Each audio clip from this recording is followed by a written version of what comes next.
All right. Hello, everybody. Welcome to another presentation of the Online ColdFusion Meetup. I'm Charlie Earhart, and I'll be your host for the next hour or so. And in this edition of the meetup, our 295th, being recorded on Thursday, May 12th, 2022 at noon U.S. Eastern, we've got Gavin again, Gavin Pickin, and this time he's kind of continuing a variant of the API talk he did previously. This one is code reuse in spaghetti. Sorry, code reuse in ColdFusion. Is spaghetti code still spaghetti if it's dry? So Gavin, thanks very much for coming on. Oops, we just lost Gavin. I was literally just about to click the button to let Gavin on, and suddenly he disappeared. So he must have gotten disconnected. I'll tell you what, while we wait for him to get started, let me also apologize for those that were here. We didn't start right on the money because there've been some issues. Some of them were on my end. Now we got one on his end. There you go. He's back. All right. And can you speak, Gavin, so I know you hear me? And Gavin, if you're listening to the YouTube, you might want to mute that because it's going to be laggy. Yeah, I can hear you. I'm just trying to find my YouTube so I can get rid of that. Right. Okay, And sorry about AJ, you say it's live now. I don't know if you're just celebrating or telling anybody, but yeah, everybody would know it's live now. Yep, sorry about that, everybody. I was trying to find the right window to close, and I closed the wrong one. Oh! So now go ahead and pick whichever one you'll want to share and then click that button to share. We were all set up just before we got started. You just had a little issue. So cool. There you go. All right. With that, no further ado, take it away, Gavin. Cool. Thanks, everybody. Sorry for the technical glitches, but without that, we wouldn't be in programming, right? That's right. So this keyboard is a little bit excessive, but it gets the point across. So we're talking about code reuse in ColdFusion. Is spaghetti code still spaghetti if it's dry? So thanks again, Charlie, for having me on the online ColdFusion meetup. Excited to be here and presenting again. Okay, so who am I? So I'm Gavin Pickin. I'm a software consultant for Order Solutions. I work with ColdBox, CommandBox, ConceptBox, APIs, ColdFusion, JavaScript every day. Been doing it for 22 years. It's probably 23, 24. It's a lot of years now. And obviously been working with JavaScript for actually longer than ColdFusion. I should update that. But I love learning and sharing, and I really like to sort of help those learn those lessons I learned, but the easier way. So a lot of the things today we're talking about, I learned the hard way. So learn from me and make your life a little easier. I am from New Zealand. I do talk a little funny, so I apologize for that. But I am living here in Bakersfield, California now. I've been living here for almost half my life. It's kind of crazy when you think about it. I have a loving wife, lots of kids, and countless critters. You might see me on Twitter, on gpickin, and I'm on Order Solutions blog quite often as well. Okay, so other place you may see me is on the Modernize or Die CFML News podcast. So Eric and Daniel are in this picture here, but there's actually several of us that host it. Usually it's me or Eric and one of the other guests. So we have Brad, Luis, Dan Card, etc. So we have a lot of people. We talk about all the news. You find out news, announcements, upcoming webinars like this one and other webinars online, workshops, conferences, jobs. And we have module of the week from Flowbox, packages of the week from like VS Code as well. So we got a lot of cool stuff there. Come check us out on that. And then we're doing a lot of videos on CFcast right now. So I'm doing a publish your first ForgeBox package up on CFcast, and that content is all free right now up there. But we also have some of the snippets from the podcast that we're releasing on CFcast as well. So you can get all the VS Code hints, tips, and tricks of the week, or the ForgeBox mods of the week there in nice little bite-sized pieces.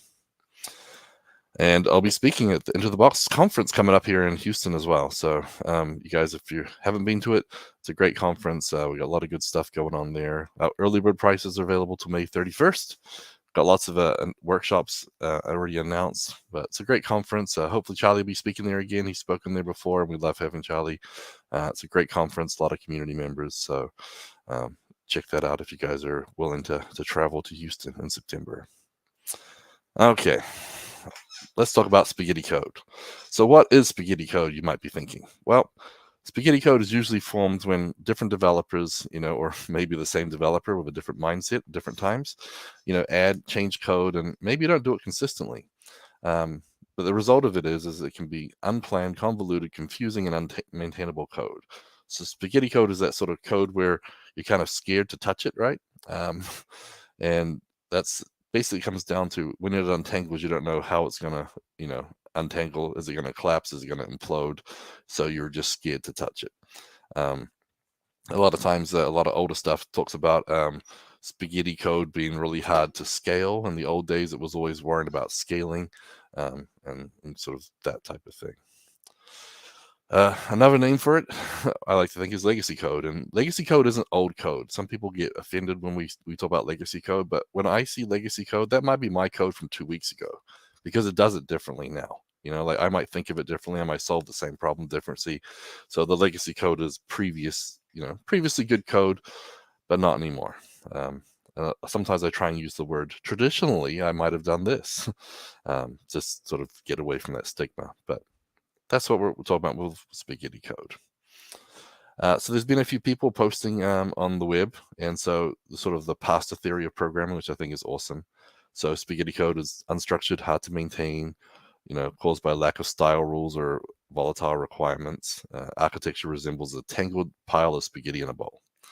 But lasagna is more overlapping layers, so you got stacked design. Ravioli is kind of like object-oriented. You got like a little ball of goo and then lots of stuff kind of intermingled and everything. And then pizza code is where it's basically so flat that it's just one big architecture. And so, they sort of discovered and discussed it, and so that's why I'm planning on this whole spaghetti thing. So you can sort of see how it changes. But yeah, spaghetti, aka copy and paste. And then 2000s layered monolith, and then raviolis is more microservices or even just objects in your code. Okay, so this one just tells us what ravioli is, more object-oriented code. And again, or you can look at it as microservices. Lasagna is more layers, so you're trying to avoid things, pulling your code out to layers so they're independent on each other. Basically, trying to make it so they're not quite tangled. And then pizza, sometimes they say it's too flat. I don't know if it's too flat or just good, because I think everyone thinks pizza's good, right? There's a pizza for everybody. But apparently Mario says that it's not entirely correct, because now we have ravioli stacked up in lasagna like layers and filled with spaghetti. So anyways, okay, so dry code. So the whole question is spaghetti still spaghetti if it's dry? Well, dry is don't repeat yourself. Okay, the aim is to reduce the repetition of code. And then obviously the opposite of dry is wet, where you write everything twice or thrice, or however many other numbers we can have that starts. Maybe write everything thousands of times. But code that doesn't adhere to the dry principle, so you write it over and over and over again, and you probably got that where you've got the same bit of code either written or copied and pasted all around your frameworks and all over your code and all over your sites. So why do we care? Well, we care because of maintainability.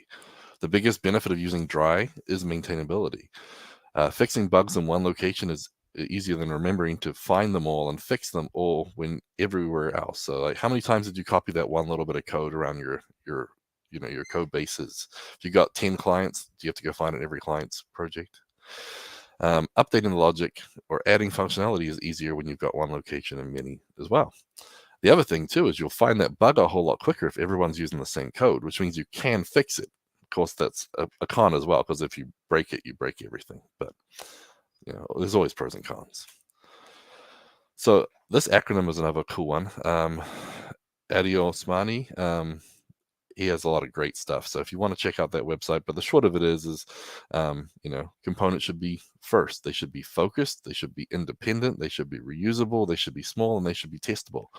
And that's kind of like a goal for all code. And I think those are important things to remember and think about. So readability. I like this quote from Harold Abelson. Programs must be written for people to read, and only incidentally for machines to execute. Quite often people talk about like, I can do all this in one line and everything, or that I don't need comments, I want less lines of code. And usually less lines of code means there's less bugs, I do admit, but not when it's a crazy one-liner. So sometimes people want shorter variable names and everything, and we have the space in the computers, the CPU, the RAM, to handle longer variable names now. So let's make our code readable, right? But if the developer understands the principles of dry code, they're more likely to understand clean code principles, and that should be leading to more readable code. We really want readable code because it makes it easier. Because reusable code also encourages smaller, more manageable functions, and that lowers that cognitive load, and therefore more readable. So I don't know how often you guys have looked at your code, and you got like a 150-line function, right? Or page that's got 150 lines, and it's just doing 50 things. And when you try to read that and try and get your brain around it, it's really hard to do. But if that was broken up into, like 5 or 10 functions, and each function was named properly, that function name would describe what it's doing, then you only have to worry about that little piece of code in that function, and it's easier to comprehend. It's easier for your brain to figure out, okay, that's what that is doing.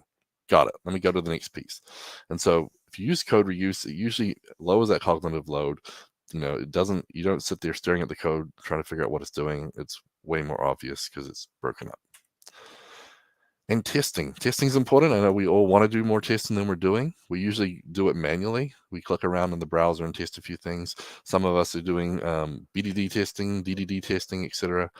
And most of us want to do more. But dry code is usually broken down to smaller pieces. It's easier to test.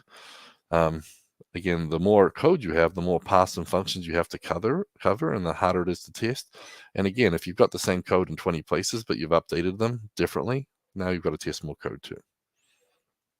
But using dry code from libraries and frameworks means you even have more eyes on it. And sometimes those libraries and frameworks have tests for their code already, so sometimes reusing code, whether it's your own reuse or someone else's reuse, have a lot of benefits. And cost. This is like the most important to most people because more code takes more time and energy and usually has more bugs. Reinventing the wheel takes more time and energy and money. Maintaining more code costs more, more time and money. Testing more code takes more time and money, and fixing more bugs takes more time and money. So costs. Reusing your code will lower your costs, and at the end of the day, that's a good thing for everybody. So how do we prevent this copy-pasting spaghetti code stuff? Well, we need fast and simple ways to share code in a project and between projects. So what are some of these ways? Well, ColdFusion has a lot of awesome features, and some of them you're using, some of them you may not be using, but you're probably reusing code already. Some of the ways we do that, CF include is probably the most popular one. I'm sure everyone has a CF include or two in there. I've only met a couple of ColdFusion developers that told me they were proud that they didn't have any other files. It was a one-page beast, and they never had to use a CF include or anything like that, which I thought was funny. But anyway, he was proud of it. So each to their own. But for those of us that want to share code or reuse code, these are some of the tools. So let's talk about them a little bit more. CF include. Well, it's very well known, really popular, really easy to use. And one of the pros is you can reference local or absolute locations for easy sharing. The cool thing is you can obviously access everything around it too, so you can get to all those variables, but that means that there's some cons as well. So the con of using a CF include is that it absorbs everything around it. All the variables around it are now accessible to that CF include, and it relies on the variables around it.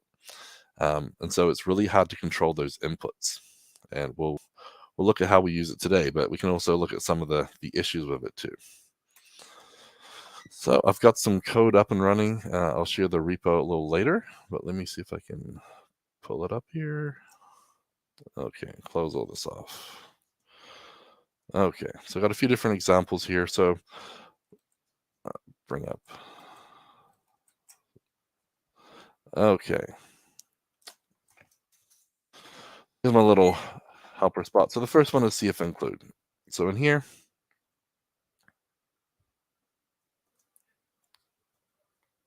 there we go. Okay, so got a little list here of favorite superhero characters. We got the different characters. We got a name, publisher, alter ego, etc. So we just got some information. So you can imagine this being one big page, right? Luckily for you, I haven't done that. So what we're doing here is we have the favorite superhero characters. We have an array. So we're pretending like we're getting it from a database, right? We're trying to be smart and have some data.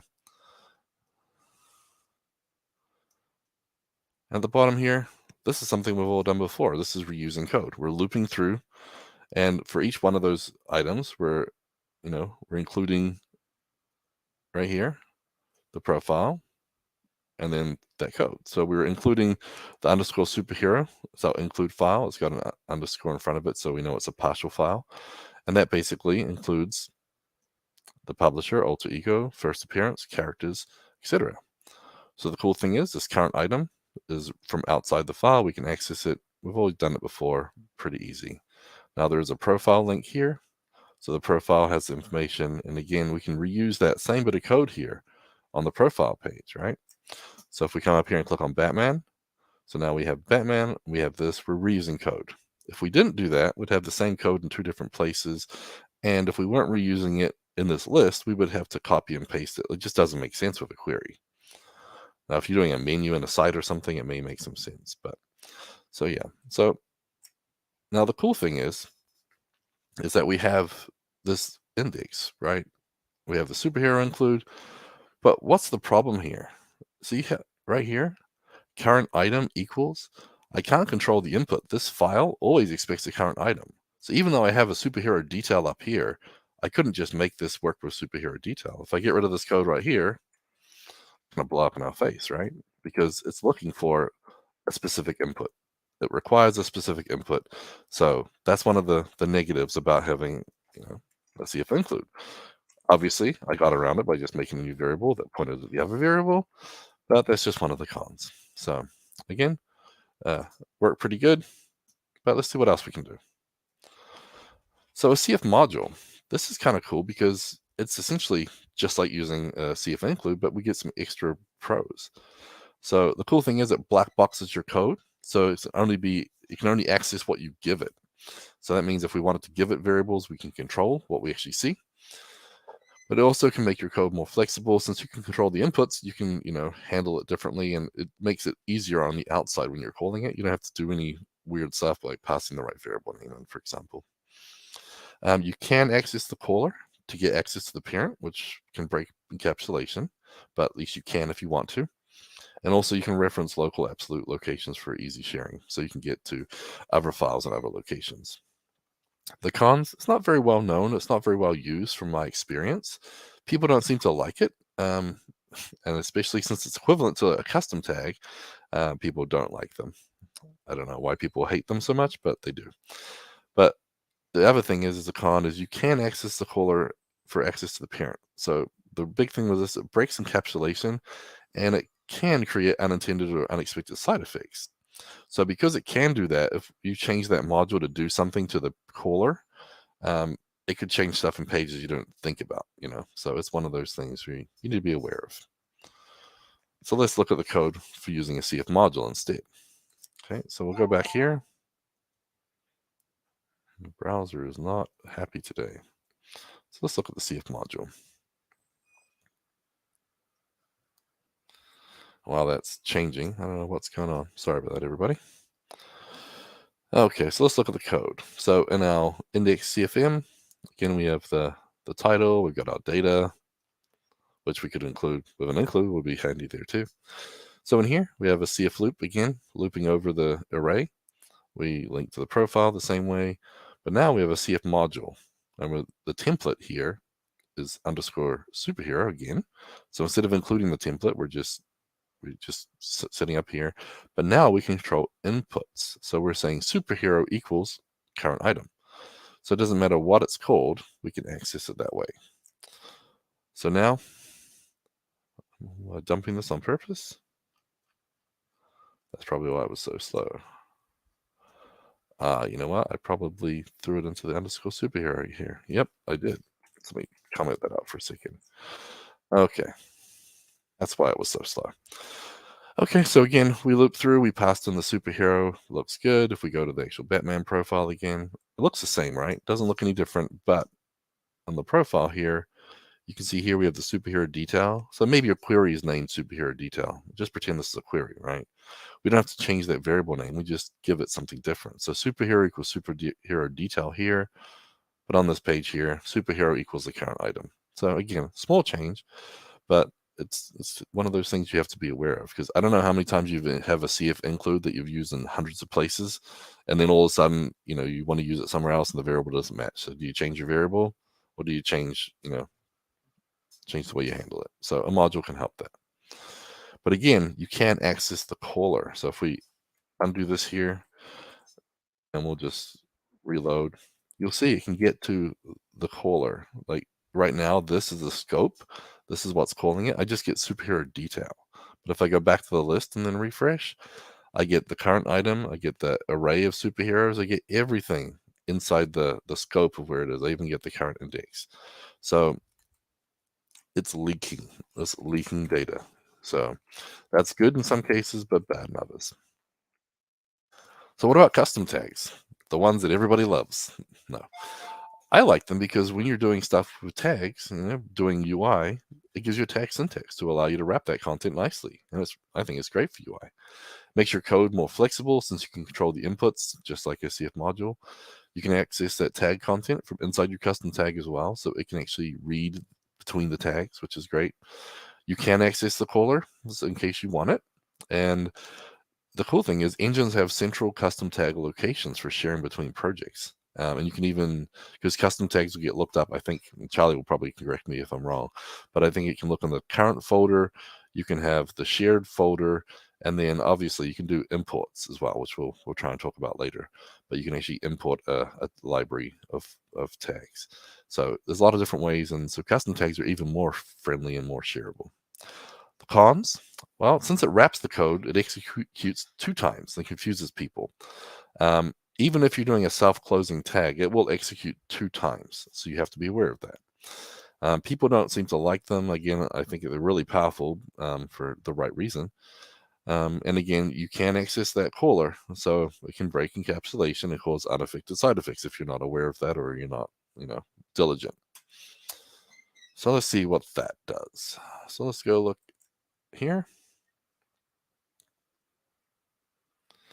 Seems like whenever I'm switching from one to the other, it does not like it. So custom tags.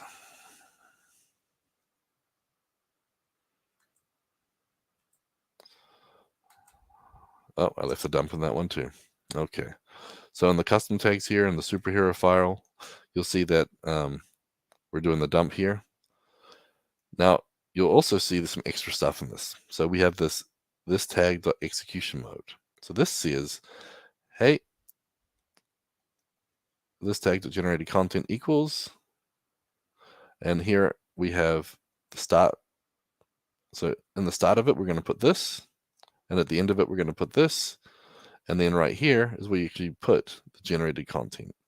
And so you'll see as we look at this page here, it's called a little differently. So we actually have tags. So we have a CF underscore superhero. So now we have our own tag. That's pretty cool. We pass in the item we want, superhero equals current items, and here we've wrapped it. So this here is between these 2 tags. So what we could do is actually wrap the H3 as well if we wanted to, and then it'll be one big, component essentially. In the profile, we do the same thing. We have the H2, and then we have the tag here, and I've actually bolded it in this one. So let's actually look at that here. Okay, so you see Batman. You see this here.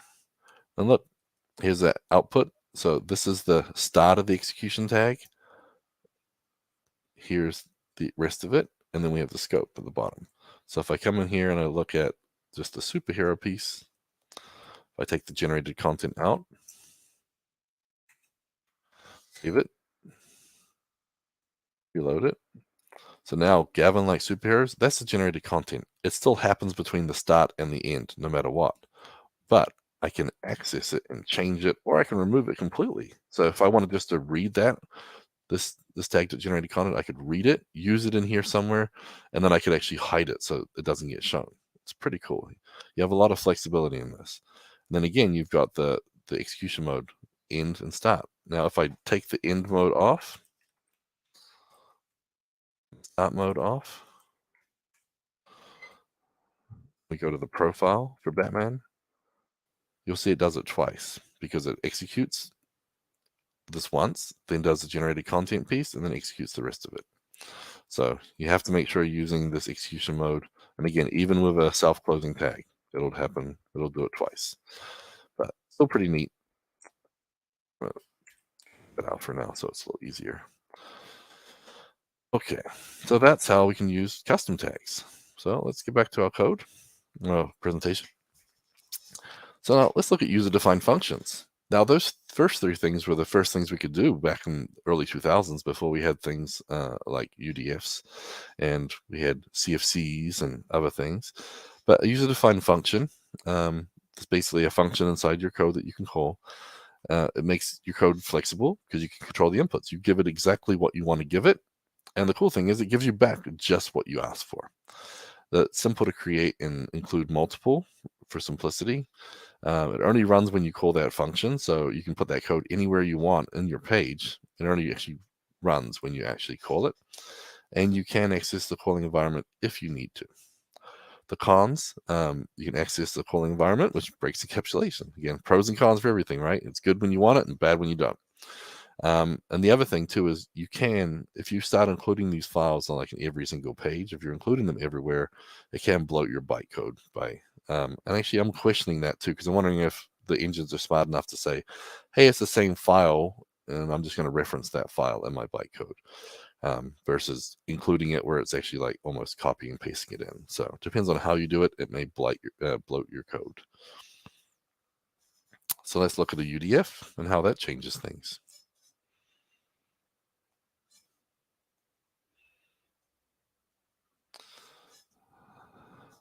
And sorry, I haven't been paying much attention to the chat there. Sorry about that, guys. I had it on the wrong one. But if you got any questions, I'll try and keep up. I know Charlie's doing good answering in there. Okay, so again, we have our include now. So what we're doing here is I'm including a template called _superhero.cfm.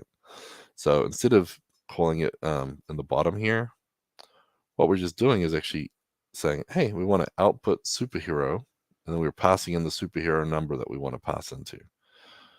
See, this is Gavin's favorite. So here we're looping over it, and then my favorite is here. So it gives us flexibility in how we want to call it. Now, if I go to the superhero piece, there's a function called output superhero. And what it's doing here is just actually outputting it. So what we could do is have a CF content, return that content, or we could, form a string and then return the string, and then it could output it that way. So there's lots of different ways to call it. Actually, sorry. I was thinking about the other format type. This is returning a string. I'm an idiot. So just pretend I didn't say that. So yeah, so you're getting the superhero in here, and then we're outputting a string. There are ways that if you wanted to, you can actually just have it output content directly, but we are using a return. So that's one thing. If you use a return, you can control when you use it, how you use it. Otherwise, it just basically dumps it in the page as you call it. So sometimes you get it back and you may want to, do some manipulation on it first. So the profile, again, we just output superhero, we call it, and we're done. So let's have a quick look at it. User-defined function. And again, we were just including a CFM. So that CFM file could have 1, could have 50, as many as we need to. A lot of times people have like a utils CFM and has all the utility functions all in one place. So if we click Batman here, we get this. It's just spitting it out. Now I'm going to try and see if I can change the way, because I think if we just do this, I think if it's inside of a CF output, I don't know if that works. I'm winging it here. Let's see. I think you can have output equals true equals false. I think because let's see here. I put it inside of a CF content. I forget. Remember, it's probably gonna blow up my face. It's a weird side effect that people would have stuff output that they didn't want. Okay. So we didn't return anything, it just output that. So if that should blow up, right? Nope, it doesn't. Okay, so basically by returning it, we return specific information. Otherwise, inside the CF output does that. Now, if we put output equals false, or up here, we call it, it should disappear. and that's what you actually want to have. Most places in scripts, I believe output equals false is the default, and then now, yeah, output equals true is the default on tags, or it was until very recently. Yeah, so here, if you want to use it, you can use it that way. I usually prefer to keep it as a return. So we'll keep that in this, but maybe I'll add some examples for other things. So, I like this return option. That way over here, you can control that you want to output it, because you could store it as a variable and then use it how you want it to. So anyways, lots of different options there. The return is the more flexible way there. Okay, so we're getting through it here. So CFCs with functions. So CFCs probably using quite a bit, and that does make your code more flexible. You can control the inputs, like we said, and again, you can, it's simple to create. You can include multiple of them in utility CFCs if you need to, or you can have a specific CFC that has certain things. Again, it only runs when you call the function. The cool thing is you can actually mix CFM files into CFCs. So if you actually have a CFC that has certain thing, you can actually pull that in together. You can have one CFC, but you can include lots of CFM files into it. The other thing too is you can extend CFCs to other CFCs. So you could have like a utility class, and then you could have another CFC that extends that first CFC, and you basically keep growing it. The cool thing is that the data doesn't leak from the page into your function. So it only gets what you give it. It doesn't, it has its own variable scope inside the CFC, and your functions, you can use the var or local to sort of separate your stuff there too. So that is some big pros with CFCs. Also, it's easier to include them in different ways, and we'll learn more about that in the future too. Cons. So creating CFCs inside of other CFCs on every page in your app may, again, bloat your bytecode. I think including does different. I need to check and see, but I think include adds them to the object, where having a CFC as a reference is better. But basically, the good thing about them is that if you have a reference to them, they're much better. But when you're creating a CFC, if you create a new one inside of every CFC, say you have a utility CFC and you have 50 other CFCs for your objects, and you just create a new one inside of that, now you have 50 utility CFCs. If you put the CFC in the application scope or something like that, then you obviously can just use the application.utils CFC and just reference that from all your CFCs, and that's better. And so if you do some of those things, your code will be, smaller bytecode wise too. Again, if you mix the same functions into every CFC, it could, bloat your bytecode. And I'm kind of curious too, if we include it into one that was extended, does ColdFusion create the class, and then the extended class, does it include it? Does it reference it? I don't know. So I'd have to find out more. I'll have to ask Brad, because that's the type of stuff Brad does. Okay, so let's look at some examples of using CFCs here. Okay, if I go back to my main pot. CFCs. Now, doesn't look any different, right? Again, if you use them the same, or properly, sorry, you shouldn't notice any difference on the front end. It doesn't matter to the display. It just matters about how you're referring to your code and using your code. So now we have a new superhero. So we're instantiating that object, superhero. And we just call superhero.output superhero. And by outputting that, we get to choose the item we're passing into. We can have name parameters, etc. with functions. You can have defaults as well for some of those things. So you can actually, pass in a flag to say which fields we want to show or not. Under the profile, again, we have to instantiate it here. So we got a new one inside this page. We could just put in the application scope and just grab it out of there every time. It would be slightly better. But again, you got your superhero here, and then we're just superhelper.output superhero. So I called it superhelper. What do I call it over here? Superhero. So, you can use different names for the same CFC in different places as you need to. So the superhero CFC is just a component with that same function in it as we had before. So again, it's not much different, but now we encapsulate it in the CFC. So now this code in here, everything inside of it, all the functions, we have a variable scope. If we don't var scope something here, it goes into the variable scope of the parent. So it does, does sort of treat it a little differently. But that's it. I mean, again, not much of a difference is how you're using it here. There's benefits to using them in different formats, but some of the things we can do. Okay, so let's get back in here. Importing tag libraries. As I mentioned, you can import tag libraries too. So if you've got custom tags, you can do that. It'll also allow you to include CFML pages in a directory. These are, again, perfect for just wrapping something in a UI format. I don't recommend using it for all the other functions, and not everything is UI facing. Obviously, all the examples today are UI because they're easy to see, but you can use the same methodologies for functions and business logic and everything else too. An interesting thing though is, I don't know how many people actually use it, but you can also import Java server page tag libraries. So you can have a JSP tag library as a package set of tag handlers that conform to the JSP 1.1 tag extension API, which I've never used, never looked at, never thought about it, but you can.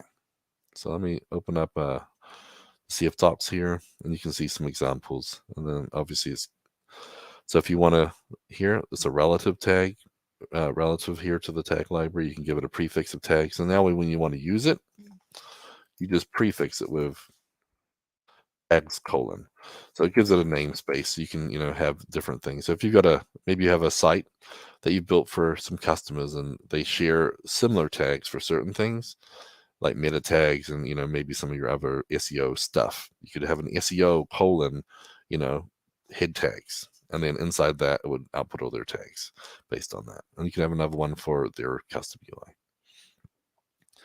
So a couple of different ways you can do it. Let's get back to the presentation. So I won't show examples of using that, but it just shows you how you can sort of share that code better. Okay, we can also jump down to the JVM. ColdFusion gives you the ability to use CF object tags to create instances of Java objects already available in the JVM that the ColdFusion runs on top of. So we use that quite a bit in ColdBlocks to get down and dirty, give you a lot of cool things. But the cool thing is that your method arguments and return values can be any valid Java type. So they can be simple values, arrays, objects, etc.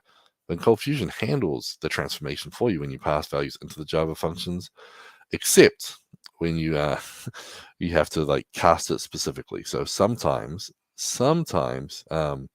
you need to be able to go and cast something because ColdFusion isn't sure, is it a string or is it a numeric, should it be an integer or whatever. So sometimes you'll have to cast it specifically, but ColdFusion handles a lot of it automatically for you.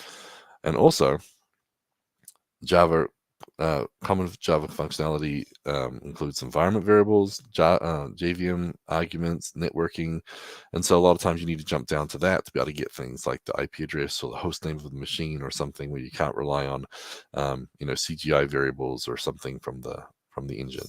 So in Docker, we use this quite a lot to actually know which Docker node is this running on. So we can see if one of them is behaving really badly, we're like, oh, let's just kill that node and we'll start up a new one. So jumping to Java can help you with that.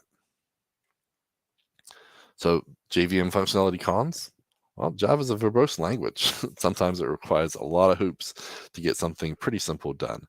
And actually, if I can find the link to it, Scott just did something not too long ago about a curl example thing.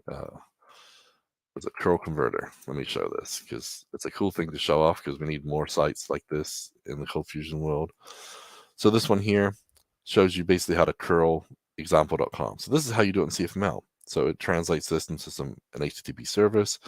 So it gets a new HTTP and sets a URL and then sets method get. And then you get the prefix and then dump the result.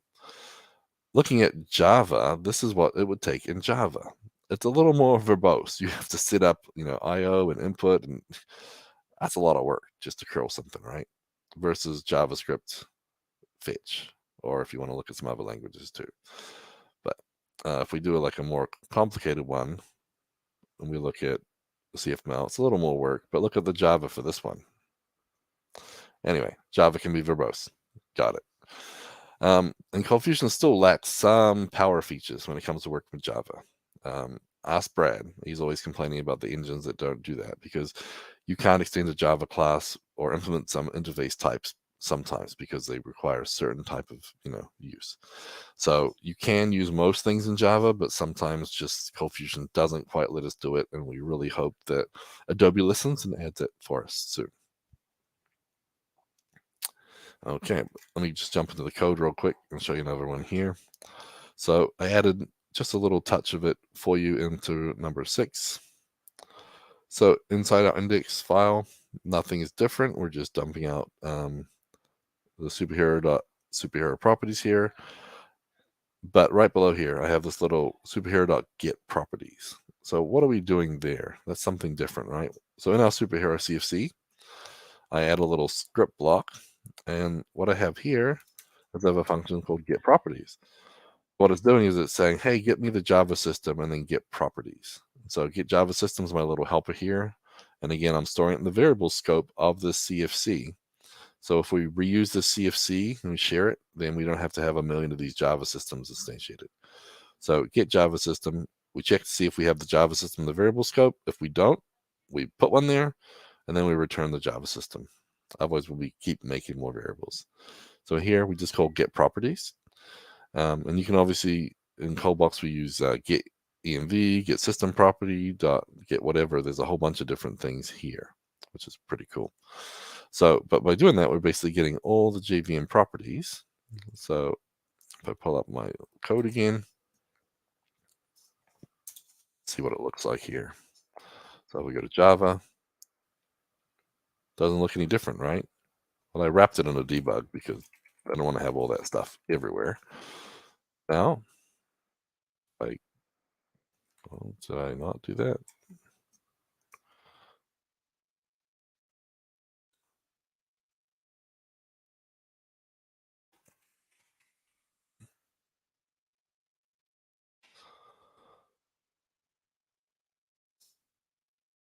Hold on.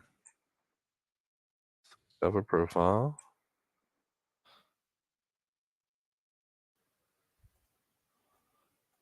Did I mess that up? If debug exists, dump it.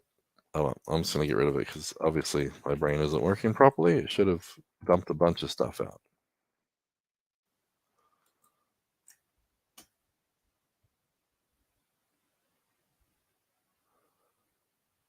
Huh.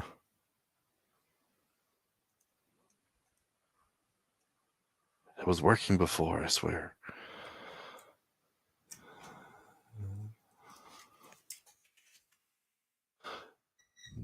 Debug equals 1. Oh, it doesn't like me right now.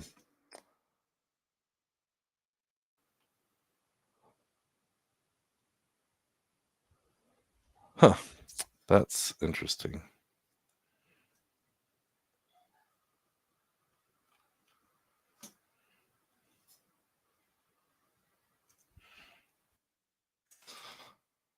Live coding, live debugging. Oh, I just put it at the bottom of the page, you clown. Sorry, everybody. I'm an idiot. Okay, so there we go.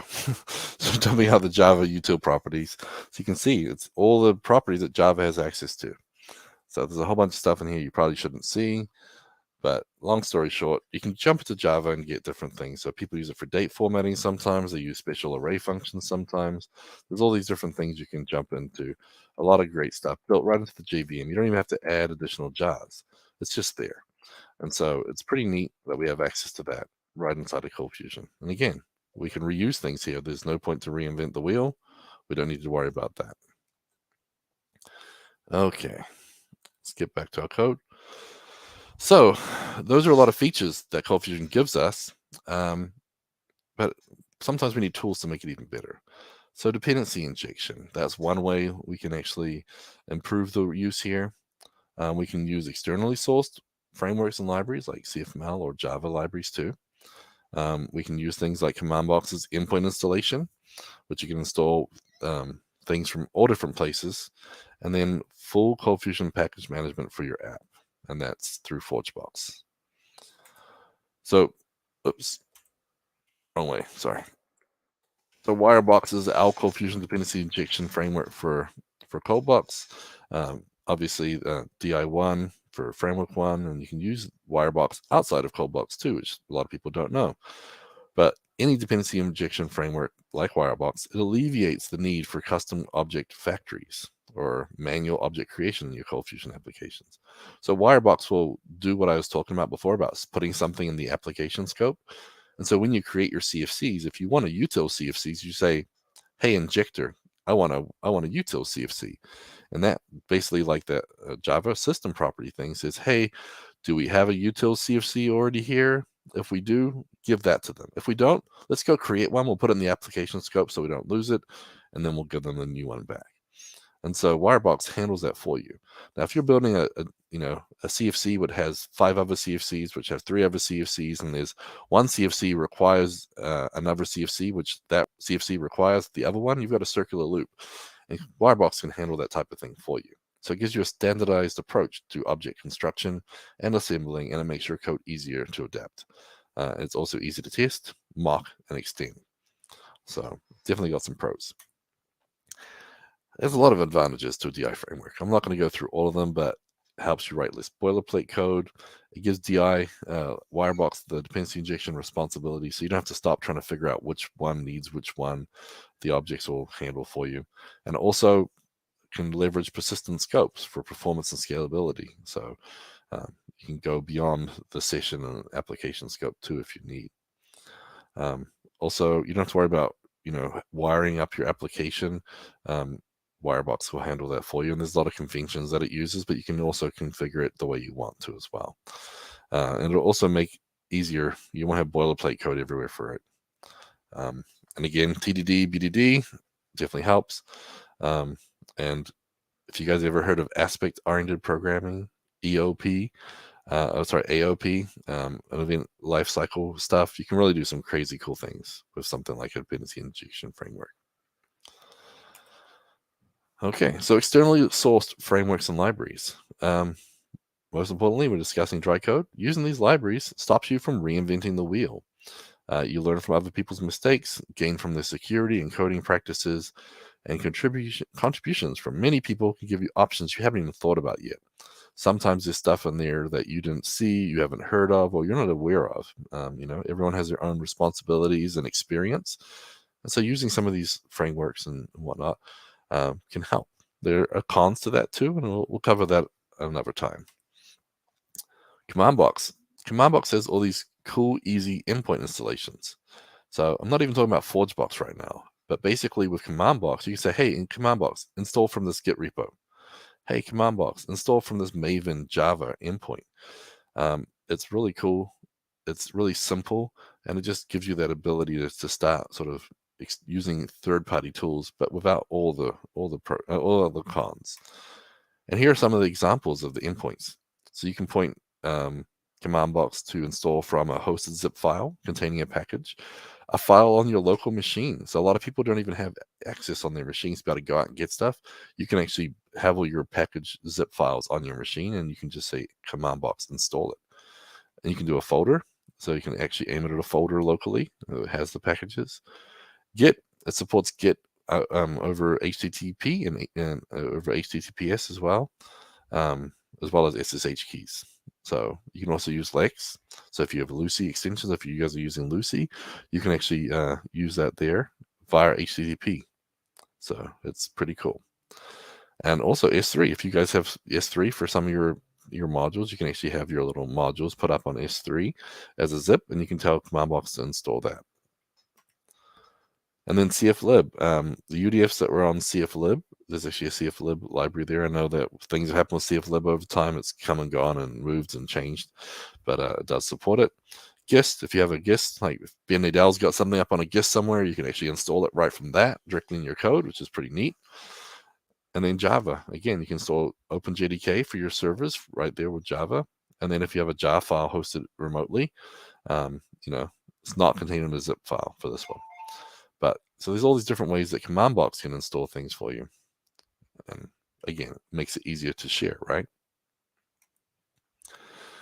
And then there's full ColdFusion package management for your app. So ForgeBox is the only full package management solution available for ColdFusion applications right now. So you can access it, make it accessible from the CLI with command box, but you can do almost everything from forgebox.io as well on the web. So too long didn't read, or too long didn't listen, or too long didn't remember. ColdFusion gives you a lot of great features and ways to leverage code reuse, and there's lots of great tools to help you effectively, efficiently, and easily reuse your code. One thing to think about, though, is can your code be too dry? Like most things in life, moderation is the key. You don't want to over dry cake. Same with your code. So sort of the key things to remember here is don't prematurely optimize your code. Basically, it's one of those things like I don't usually make code reuse something I do unless it hurts. So usually the first time I write it, okay. Second time I write it, I feel a little dirty, but I'll be okay. Third time I use it, need to think about reusing it. You need to think about ways to make your life better. And then the other thing is too, sometimes don't assume two pieces of code should be combined. Sometimes, I said sometimes, not always, but sometimes the differences might warrant code separation. Now, sometimes you could add a flag in there saying, hey, if it's this, do this. If it's that, do that. Like, so there might be options for like show the picture, don't show the picture. And that can be done with a flag in your reusable code. But sometimes if it's very different, you don't want to make it your dry code ugly and unmaintainable because it's got too many lines of logic. If you've got to do 4, 5, 6, 8 flags, it's probably too many flags. It needs to be done differently. So in that case, you might have a bit of code that's just by itself, and maybe you can reuse a part of your other code. So it just, basically just like normalizing database. What's the rule there? Basically, you normalize it so it hurts, and then you back up a little bit. It's kind of the same way. So the question we all came here to answer is, dry spaghetti still spaghetti?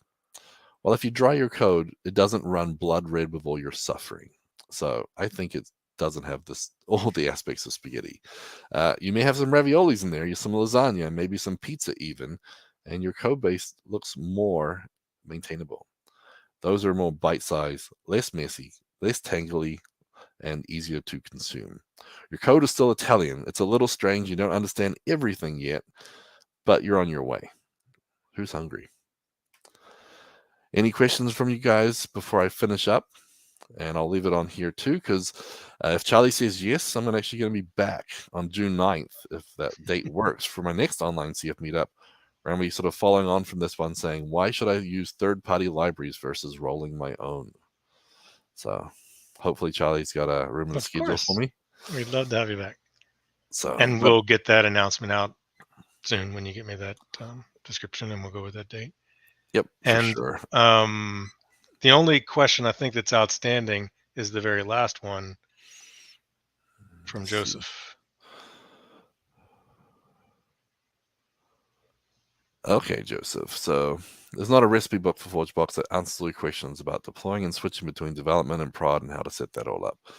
So you're talking about switching from a development branch on something. So maybe using the BE when you're in development, but you want to use production on your files when you're in the production. Is that what you mean?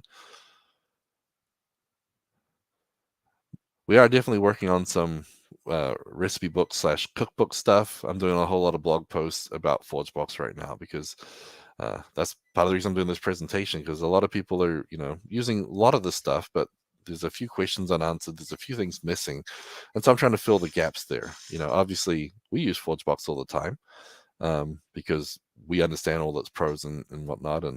And previous presentations I've done, Charlie was like, oh, I didn't even know that did that. And so we're trying to make sure that, we get more information out there. But if you want to reach out to me on Twitter, send me a message, Joseph. I'd love to hear exactly what you're trying to do or what you think you're missing, and then we can do something about that, because we're definitely trying to get that information out there. So best answer you could offer.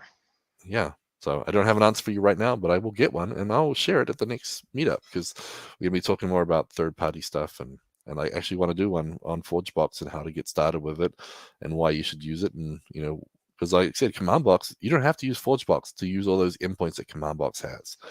But there are some big pros when you're using ForgeBox, and that's one of the things that I think a lot of people miss, because a lot of people use command box already, and they install from Git or they install it from a zip file somewhere, and that's great. But I can give you like 4 good reasons why ForgeBox is still better than that. But again, we'll save that for another time. And Gavin, I could have sworn you just did a talk recently on ForgeBox and getting started, and I thought it was even a meetup, but I'm looking and I don't see it in the history. So where Yeah, was that? that was an Otis webinar. There you So go. yeah, I know a lot of times that we talk a lot of Odyssey stuff in our Otis webinars, and people think I don't use ColdBox, I shouldn't go. But there's a lot of stuff there which is just getting started with ForgeBox, and that's what the last one was.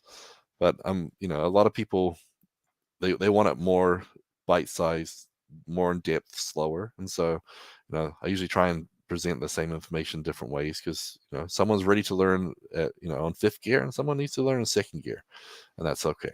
So, but that is available up in CF Casts. We have a lot of good content up there. Like I said, a lot of it is free as well. So a lot of free content. There is some paid with a subscription, but it has a lot of great training materials. But again, Into the Box is coming up. It's a great opportunity to look and learn. And there's quite a few Into the Box videos from last year that are free up on CF Cast right now to try and get people excited about what's going to be happening at the conference. And of And course, I'm sorry, go ahead. no, go ahead, Charlie.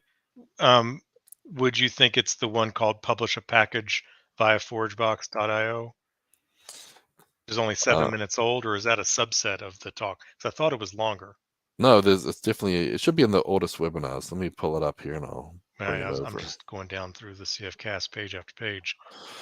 Yeah, so I've been doing a lot lately. So if you go to the browse, exactly. And other people talk, like this is the ForgeBox module of the week, so you can't just search for. Yep, exactly. But if you go to series, we have some series up here. So we have all our Otis webinars for 2022, and it should be right here. So Gavin Pickin on ForgeBoxification. That's it. Yeah. So that one's basically getting started with ForgeBox, and it goes over certain things. But that's what the series that I'm working on right now. Publish your first ForgeBox package. And so this one here, what is ForgeBox? Why should I use it? Find out a little bit more about ForgeBox and the account options, the site. Then you learn how to create an account. You only need an account if you're going to publish something. You can use it without an account, just so you know. But create an account using the CLI or online. What makes a package? Talks about slugs being unique. Using the commands in command box to create a package. How to publish it. How to log in. Like really step by step. So how to publish a package via forgebox.io, how to update it, and then the next couple of videos are scheduled for 13th and 16th. We've got more coming, but these are bite-sized, couple minutes at a time. Watch them over and over, and that's what. There's a lot of great content up here. And like I said, if you go to browse, you'll see what's the latest stuff. But the series is probably the best way to do it here. If you go to series, again, we got all the VS Code and tips and the tricks of the week. So we've gone back from the start of the year, and we're just releasing a couple. We're going through and re-editing all the podcasts to grab them. Well, this is out of order. I better fix that. Whoops. Yeah, that's the wrong. Looks like one's repeated too. The 132 is there twice. Yes, let's say I didn't have the episode number. Date. Right. Yeah, there you go. Yeah, that's it. The date's right. Should be 135. Yeah. Yep. So I will fix that right after this. I'm sure you will. We appreciate that about you. So and you guys in general, you stay up on top of these things. Yep. So again, if you do want to check out some, we've got the keynotes are free. The Livewire, CB Wire episode is free. Scheduling tasks from Brad is free, and then we've got some more. So there's a ton of free content. Using TestBox to refactor old code, and then Content Box 5 is a free video here. Testing APIs with TestBox. So a lot of cool free stuff up on CF Cast. It is a paid subscription for a lot of the content, but there's a lot that you can get for free. So I really recommend that. And again, come listen to the podcast. If you listen, Charlie's in there most of the time on YouTube with us. If you subscribe to Order Solutions, you can get a reminder every Tuesday at 10 a.m. we go live. We have the chat going there, but watch an episode or two. There's tons of good content in there too. We try to keep up on everything. So if we look at the most recent episode here, I mean, like the show notes have links to everything, but we go through a ton of workshops, all the news, all the meetups. So this meetup will be in here, all the releases for products, We have, well, what are the new CFcast content that we've released in the last week? We have all the conferences going on. There's a ton of stuff. I'm surprised we can fit in an hour sometimes. But all these blogs, like Charlie's blog post, and shame on you, Adobe. You got to understand, Charlie's actually trying to be helpful to everybody. People blow up on that a bit, but yeah, so a lot of good stuff in the podcast, and it's kind of fun. We get up there and chit chat a little bit with the crowd. So, but yeah, Joseph, definitely reach out to me, and I will help you fill in those gaps. And I think it'll be good. But anyone that has any questions, reach out to me on Twitter. And again, we'll be back in a month for the next one, building on top of this. So. And just before we go, for the sake of anybody who may have missed it, I shared in the chat there links both to that series page and to that specific video from Gavin on forge boxification. So I was thinking of that, Joseph, when you asked your question, is that's at least a good hour long. I think it was hour long presentation on kind of getting started. And you may feel like that's not what you needed, but you never know. Sometimes in such a intro, there might be some golden gem that you go, oh, I didn't know that. And and it's great that he's willing to take your feedback. And there's other opportunities for improvement like that, and they're great for taking that feedback on board. Yeah, like I said, we are working on some cookbook type sites for people, because we got lots of videos, we got lots of documentation, but sometimes you're not sure what solution solves the problem you have, and so we're trying to like fill the gap. Like, hey, if I want to do this, how do I do it? And then we can point you to the right places, because I think that's a big part missing from us. We admit we got lots of documentation, but finding the right documentation is not easy. So we're working on some cookbook stuff, and you'll see some more of that very soon. Awesome. Perfect. All right, sir. So when I get that in details of the next talk, we'll get it announced. And looks like you're saying June 9th. There you go. So we'll have that announced in time.